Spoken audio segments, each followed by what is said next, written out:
ETF index mutual funds నేర్చుకుని stock మార్కెట్లో రాణించాలనుకుంటున్నారా? వెంటనే ఈ నెంబర్కి కాల్ చేయండి. ప్రజెంట్ మనతో పాటు ఉన్నారు academician and management consultant Krishna Prasad గారు. నమస్తే sir.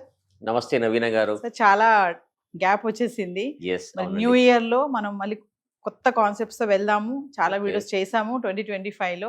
Yes. So thanks for coming sir. It's my అడగగానే pleasure. సార్ మరి coming to Trump, Yes. Already మనం ట్రంప్ పైన చాలా వీడియోలో మాట్లాడుకున్నాం. ట్రంప్ అవునండి. వచ్చినప్పటి నుంచి ఇప్పటి వరకు కూడా చాలా డెసిషన్స్ తీసుకుంటున్నాడు. Yes. ఇప్పుడు కొత్తగా ఏంటంటే టాలెంట్ ఉంది, మంచి యూనివర్సిటీలో జాబ్ చేస్తున్నారు, మంచి Okay. శాలరీ ఉంది, అన్ని బాగున్నాయి. కాకపోతే ఏంటంటే పాస్పోర్ట్ లో ఇండియన్ అని ఉందా, Okay. అంటే ఆర్ యూ సిటిజన్, Okay. ఇక్కడ సిటిజన్ కాకపోతే you have to go back home Okay. అని కొత్తగా మళ్ళీ ఇదొకటి వస్తుంది, ఆర్టికల్స్ వస్తున్నాయి, న్యూస్ వస్తుంది. అసలు ఏంటి ట్రంప్ ఏం చేస్తున్నాడు, ఏం అనుకుంటున్నాడు, Okay. అసలు ఏంటి ఇదంతా అంటే? సుమన్ టీవీ ప్రేక్షకులందరికీ happy new year and advance Sankranti wishes. Thank you sir. Thank you. Very trending question అడిగారు నవీన గారు. బేసికల్గా it is not just about US అండి. జనరల్గా నేను యూఎస్ గురించి తర్వాత మాట్లాడతాను. ఏ దేశానికైనా ముందు ఒక కుటుంబాన్ని చూద్దాం మనం. ఏ ఫ్యామిలీలో ఇలా ఉంటుందంటే ఫస్ట్ నా ఫ్యామిలీ మెంబర్స్ గ్రో అవ్వాలి, నా ఫ్యామిలీ మెంబర్స్ ఎదగాలి అనే ఒక ఆలోచన ప్రతి పేరెంట్స్ కూడా. అలాగే ఒక కంట్రీ తీసుకుంటే నా ఇండియన్స్ ఫస్ట్ డెవలప్ అవ్వాలంటే ఒక కాన్సెప్ట్లో ఇండియన్ గవర్నమెంట్ ఆలోచిస్తుంది. అయితే అమెరికాకు వచ్చేసరికి అగ్రదేశం అంటే ప్రపంచంలో అమెరికా అనేది అగ్రదేశం అది. Yes. సో వాళ్ళకి అది కాస్త ఎక్కువ పాలు ఉంటుంది. ముఖ్యంగా అమెరికన్స్కి ఇఫ్ యు సీ వాళ్ళ స్టేట్మెంట్ ఏంటంటే నేషన్ ఫస్ట్ అంటారు వాళ్ళు. ఓకే, దానిలో ప్రాసెస్లోనే ఎప్పుడు కూడా వాళ్ళు ఏదైతే వాళ్ళు కొన్ని దశాబ్ద కాలాలుగా వాళ్ళు ఏదైతే ఈ వరల్డ్ డామినెన్స్ అనే ఒక రోల్ ప్లే చేస్తున్నారో వాళ్ళు దాన్ని కంటిన్యూ చేయడం కొరకు ఎప్పుడు పోరాడుతుంటారు. నేను మీకు చిన్న ఎగ్జాంపుల్ చెప్తాను. నేను ఈ మధ్యకాలంలో నేను ఒక ఇన్స్టిట్యూషన్ లోపల స్ట్రాటజిక్ మేనేజ్మెంట్ మీద ఒక 1 year ప్రోగ్రామ్ చేశాను నేను.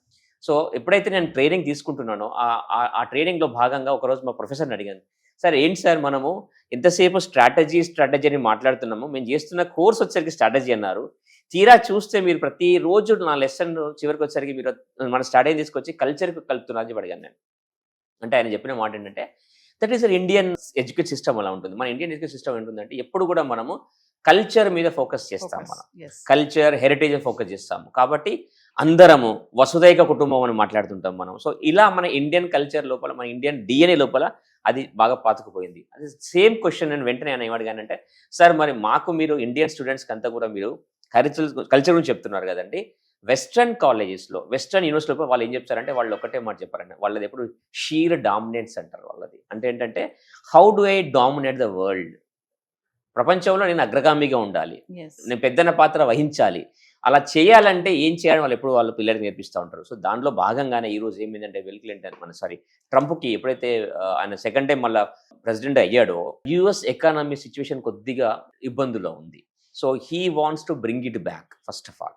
ఎందుకంటే ఎంత వాళ్ళ జీడిపి ప్రపంచంలో అగ్రగామిగా ఉన్నప్పటికీ ఫాలోడ్ బై చైనా ఎప్పుడు వాళ్ళు రెడీగా ఉన్నారు, ఎప్పుడెప్పుడు మనం బీట్ చేస్తామని వాళ్ళు రెడీగా ఉన్నారు. అట్ ద సేమ్ టైం మనం ఇండియన్ ఎకానమీ కూడా 5th ఎకానమీ నుంచి 4th ఎకానమీకి ఎదిగింది ఇప్పుడు. Yes. So what I'm trying to say, ఈ ఎంటైర్ ప్రాసెస్ లోపల యుఎస్ వాళ్ళకి వాళ్ళ ఉనికి కోల్పోకూడదు, వాళ్ళ డామినెన్స్ కంటిన్యూ చేయాలి. డామినెన్స్ కంటిన్యూ చేయాలంటే ఏ కంట్రీస్ ఎదుగుతూ ఉన్నాయి, Yes. ఏ కంట్రీస్ వాళ్ళకి ఫ్యూచర్లో థ్రెట్ అయ్యే అవకాశాలు ఉన్నాయి, సో వాటికి మనం ఏ రకంగా బ్రేక్ వేయాలి అనే ఆలోచన లోపల వాళ్ళు కొత్త సిస్టమ్స్, న్యూ టారిఫ్స్ తీసుకొచ్చారు. తర్వాత ఇప్పుడు H1B వీసాకి ఎక్స్ట్రా డబ్బులు ఛార్జ్ Yes. చేస్తున్నారు, రకరకాల రూల్స్ అండ్ రెగ్యులేషన్స్ ఇంపోజ్ చేస్తూ పోతున్నారు. But I will tell you very honestly, over a period of time they will realise that, ఎందుకంటే ఇండియన్ టాలెంట్ ఏదైతే ఉందో మనము we are very hard working people, we are very talented. బేసికల్గా యూఎస్లో చూస్తే కనుక వాళ్ళ ఆర్థిక వ్యవస్థ అంత గొప్పగా ఎదగడం కారణము స్టెమ్ అంటారు, అంటే Yes. సైన్స్, టెక్నాలజీ, ఇంజనీరింగ్ ఇవన్నీ ఉన్నాయి కదండి. దాంట్లో ప్రతి డిపార్ట్మెంట్లో ప్రతి ఫంక్షన్లో కూడా మన ఇండియన్స్ చాలా పెద్ద ప్రముఖ పాత్ర వహించారు. కాబట్టి మన యుఎస్ గ్రోత్ లోపల ఇండియన్స్ యొక్క పాత్ర చాలా గొప్పగా ఉంది.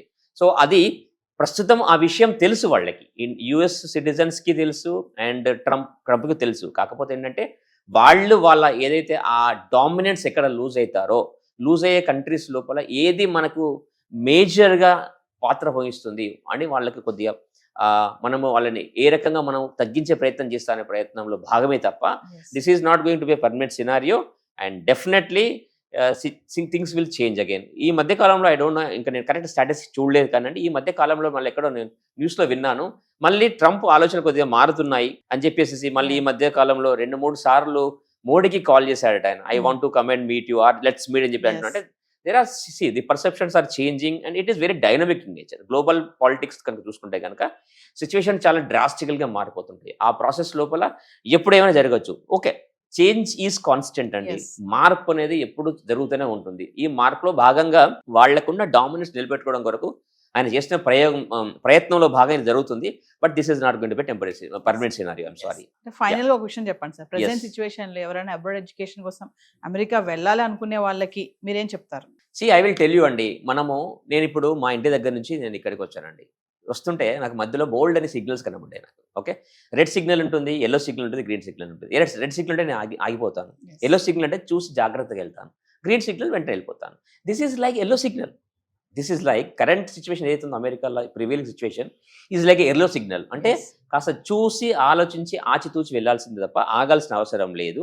మనము ఏ రోజైతే మన స్కిల్స్ మీద మనం డిపెండ్ అయి ఉంటామో, as long as real skills, we are hard working in nature, nothing is going to stop out. So Yes. జాగ్రత్తగా చూసి వెళ్ళాలి. మనం ఎంచుకున్న స్టడీస్ ఎటువంటి కోర్సులో వెళ్తున్నాం, దానివల్ల ఎటువంటి ఉపయోగాలు, మనకు ఉద్యోగ అవకాశం కోసం మనం బేరీజ్ వేసుకొని ప్రాపర్గా అనలైజ్ చేసి వెళ్తే తప్ప ఎటువంటి ఇబ్బంది రాదు. Yes. Yeah. Thank you, sir. Thank you very much.